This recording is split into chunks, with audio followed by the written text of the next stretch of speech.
Gobierno.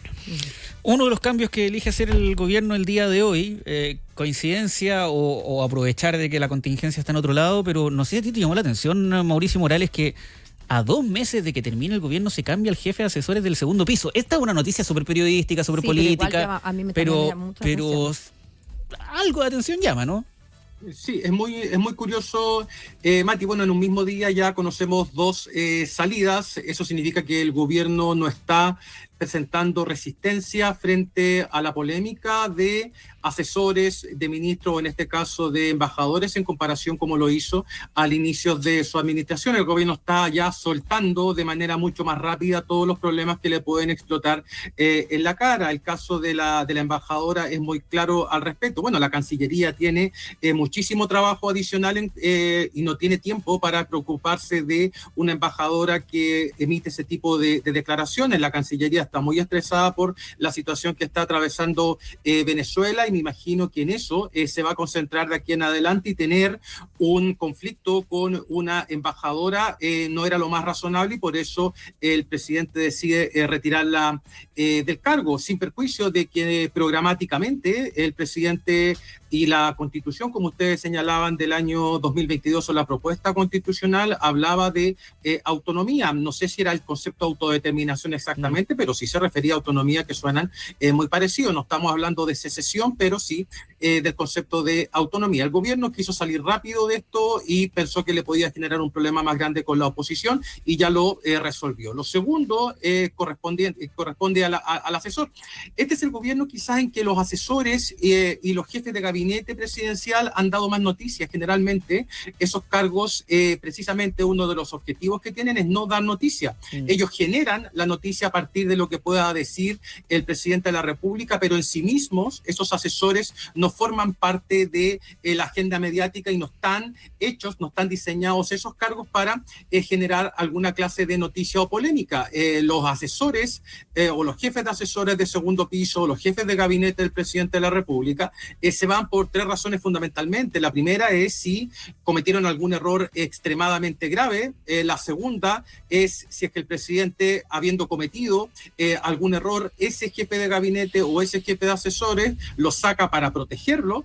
Y la tercera es que definitivamente haya perdido la confianza del presidente de la República. Pero suena un tanto extraño que un jefe de gabinete deje el cargo a 2 meses de terminar el gobierno. Se comenta o se dice en la prensa, de lo que revisé, que el Melo tenía otras posibilidades u otras opciones de trabajo.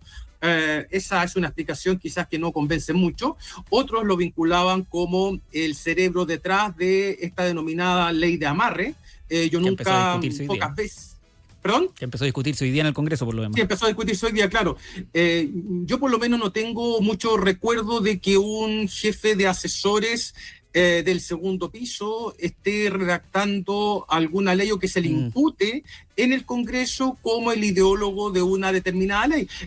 Bueno, cuando existía la SECOCU, que era la Secretaría de Comunicación y Cultura, en los 90, que después se pasó a llamar SECOM, eso sí que tenían cierta ascendencia sobre los ministros. La SECOCU era un organismo muy poderoso, por ejemplo, en el gobierno del presidente Elgo, en el gobierno del presidente Frey. No recuerdo muy bien si en el gobierno del presidente Lagos, pero me imagino que también. En este caso, estamos hablando de un jefe de asesores del segundo piso que, claro, sale del cargo, es una persona de confianza del presidente, pero yo no he visto, o hasta ahora por lo menos no he visto ninguna, y no vimos en estos 4 años, una presión para cambiar al jefe de la SECOM. Me imagino, o sea, yo creo que este gobierno tuvo, fuera de todos los problemas que tuvo, uno de ellos fue la comunicación, y cuando hay tanto cambio en el círculo íntimo del presidente de la República, significa que algo anda mal en la interna y en la externa también.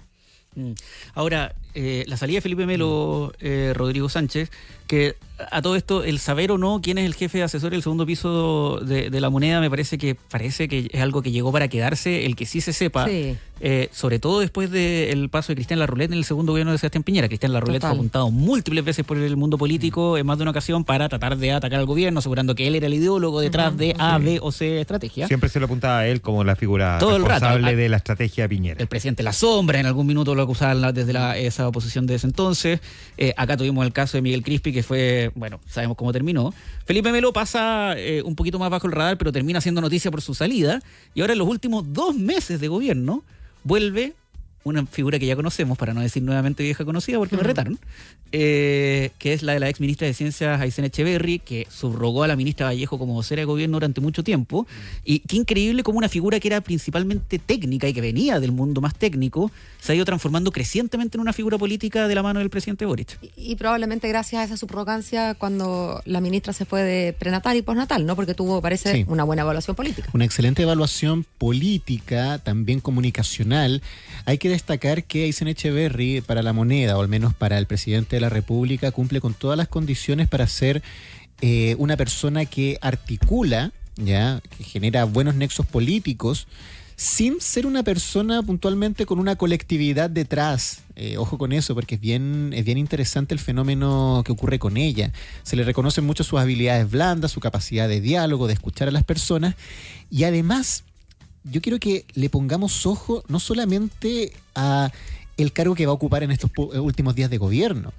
Es muy probable que Aysén Echeverry ocupe un cargo importante dentro de la articulación de ministros de esta administración del presidente Gabriel Boric después del día 11 de marzo.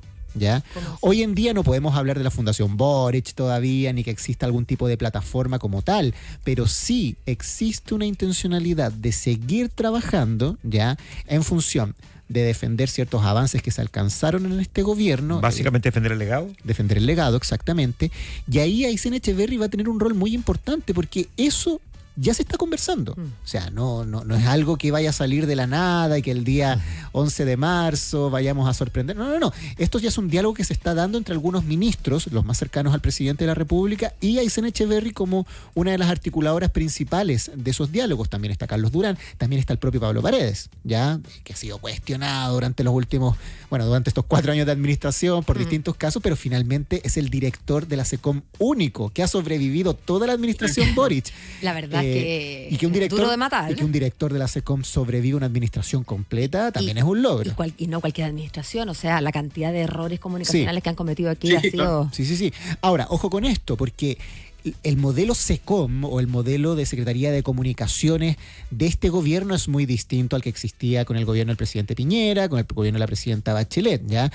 Cada gobierno le da un estilo, una dirección, un objetivo distinto, y además a veces en la SECOM hay articuladores políticos, otras veces hay genios de las comunicaciones, otras veces hay sociólogos. ¿Y cuál crees tú que era el perfil en este caso? Aquí se buscaba de alguna forma establecer un relato y tratar de diferenciarlo al máximo de los relatos de los gobiernos anteriores. Eso en un comienzo, y se inició una suerte de etapa de ensayo y error. Yo recuerdo muy bien que los primeros meses del gobierno del presidente Gabriel Boric se experimentó harto en relación a tratar de comunicar de forma alternativa los avances del gobierno, saltándose muchas veces a los medios de comunicación tradicionales. Esa fórmula evidentemente no dio el ancho, recibió muchas críticas y se hizo, poco tarde, pero se hizo un trabajo más bien de cercanía, de direccionar los contenidos con los medios tradicionales también, al igual que con los alternativos. Entonces se fue redistribuyendo de alguna forma también las prioridades del gobierno. La SECOM, además, ojo, tiene un rol muy importante en la unificación del relato, pero se trabaja mucho con los ministerios sectoriales. O sea, presidencia es un mundo aparte que tiene que estar conectado con el rol de la SECOM, pero la SECOM se trabaja mucho con los ministros, o sea, llaman a las direcciones de comunicaciones de las distintas secretarías de Estado, en el fondo, para decir, oiga, usted tiene que cumplir con tal cantidad de entrevistas, usted tiene que hacer esto otro, usted no se puede salir de estos márgenes. Entonces, también tiene un rol un poco policial, podríamos decir, en ese sentido. Bueno, y por eso mismo, y con esto cierro, el nombre de Pablo Paredes va a ser importante probablemente para la construcción de este legado y la proyección del trabajo de todos estos secretarios de Estado que han participado en esta administración para los meses que vienen después del 11 de marzo. Mauricio, algo te escucha en algún minuto sintiendo como si tuvieras una reflexión. Sí, respecto a lo que señalaba Rodrigo recién en cuanto a los jefes o directores de la SECOM, estaba pensando más en la Secoco, como les comenté recién, que tuvo actividad ahí, por ejemplo, Eugenio Tironi durante el gobierno del presidente Elwin. Yo no recuerdo, a lo mejor Juanma, tú o la Pau, si es que se hayan filtrado, bueno, en esa época no era tanto, a este gobierno se le han filtrado todas las minutas, esas como bajadas de bandera. Todas se han filtrado, la gran mayoría, que es lo que decía Rodrigo recién, estas especies de orientaciones que entrega la SECOM a los distintos ministerios, al día siguiente ya aparecen publicadas y de la oposición le responden, no, ellos están respondiendo a la minuta, ¿cierto? Claro, pero además de filtrarse las minutas, incluso si no se filtraran es tan fácil, porque lo hacen como sin disimulo, como que... ponen el micrófono y... Entonces, quizás si se hiciera como, no sé, pues uno puede pensar en repartir un texto y que cada uno agarre el texto y lo haga propio, ¿no? Lo diga en su estilo. Ahí pasaría un poquito más piola el que es una minuta dada desde afuera. Claro, o sea...